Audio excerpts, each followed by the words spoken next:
Hello বন্ধুরা, আমি আজকে আমের আচার বানাবো। কাঁচা আম দিয়ে টক ঝাল মিষ্টি আচার। আচার জন্য আমি আমটা কেটে রাখছি। এখন চুলার মধ্যে কড়াই দিয়ে তেল গরম দিয়েছি। তার মধ্যে রসুন, তেজপাতা আর পাঁচফোড়ন দিয়ে একটু নেড়ে চেড়ে একটু কষিয়ে নিচ্ছি। হ্যাঁ, আমার কষানো হয়ে যাচ্ছে। আমি এখন কাঁচা আমগুলো এখানে দিয়ে দিচ্ছি। খোসা ছাড়া কাঁচা আমগুলা সিদ্ধ না করে এগুলো এমনি দিয়ে দিচ্ছি।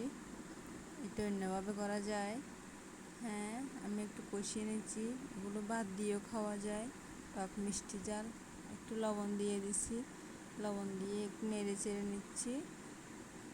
নাড়াচাড়া একটু একটু হচ্ছে। আমি এখন এখানে মরিচের গুঁড়া দিয়ে দিচ্ছি 1 চামচ 2 চামচ দিয়ে দিচ্ছি। একটু হলুদের গুঁড়াও দিয়ে দিচ্ছি, দিয়ে একটু কষিয়ে নিচ্ছি।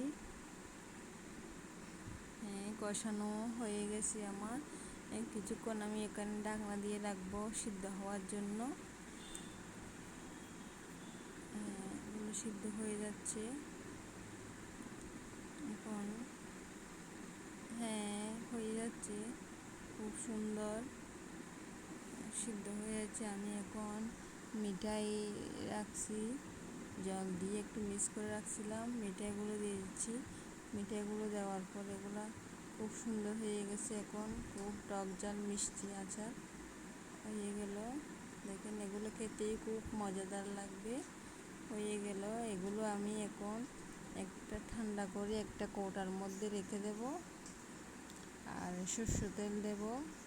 কৌটার মধ্যে রেখে সরষের তেল দাগ করে এখানে দিয়ে দেব। অনেক দিন রাখবো এখানে রাখবো। তারপর এটা ভাত দিয়েও খাওয়া যায়। খুব দারুণ খেতে, খুব মজাদার একটা আম দিয়ে একটা রেসিপি তৈরি করলাম।